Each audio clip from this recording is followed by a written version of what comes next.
Hello there, everybody. I am making chocolate chip cookies today, and I thought I would share my recipe with you.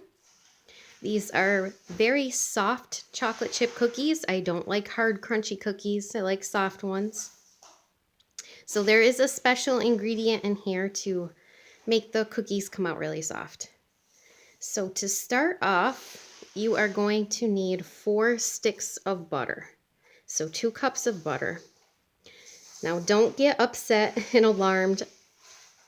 This makes a lot of cookies, this recipe does. So you're gonna see as I'm going along here, there's twice as much butter, but there's also twice as much egg and flour and everything else. So don't get upset about the 4 sticks of butter.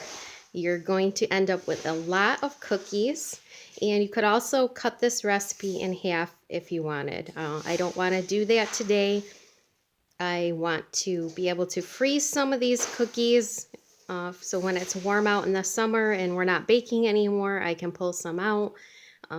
Maybe take 2 cookies and put a scoop of ice cream in between and make a homemade like ice cream sandwich for a cool treat in the summer. And I'm also going to share some of these with my parents. So I didn't want to cut the recipe in half. I wanted to make a lot of cookies. Okay, so 4 sticks of butter. Like I said, I have unsalted. You can use salted if you want. I just don't recommend margarine. And then in this bowl here, I have 1½ cups of brown sugar and just a ½ cup of white sugar. You're going to cream these 2 together. Then you're going to add 4 beaten eggs and 2 teaspoons of vanilla. Now I'm going to stop you for a minute here and I'm going to do those couple of steps that I mentioned because I don't want to make you listen to my KitchenAid mixer.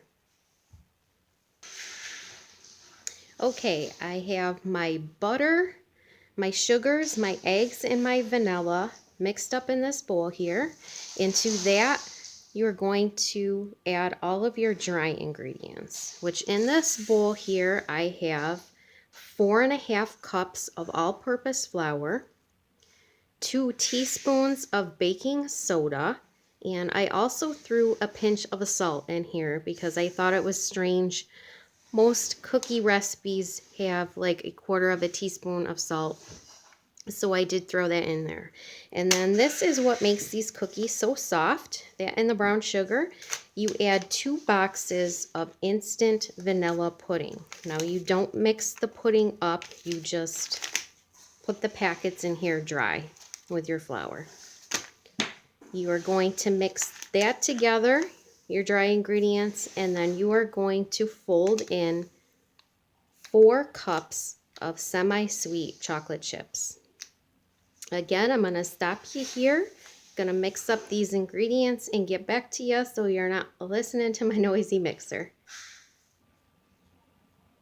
Okay, you can see I have my cookie batter all mixed up here, and I have started dropping them on a parchment lined baking sheet by the tablespoonful. Now you don't have to use parchment paper. Feel free to use whatever it is you normally use. If you have a Silpat, if you just use cooking spray, it's completely fine. I'm just using parchment paper today. Also feel free to change up your chocolate chips. I said semi-sweet. If you like milk chocolate, that's totally fine. If you want to do half chips, half chopped walnuts, make these your own.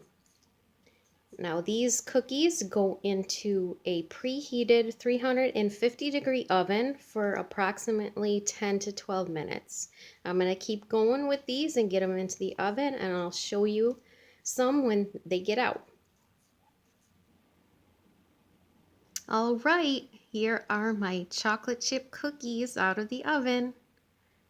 I hope that you'll try my favorite chocolate chip cookie recipe. I appreciate you watching. Have a wonderful day. I always forget something. I did leave these in for the full 10 minutes. Bye-bye now.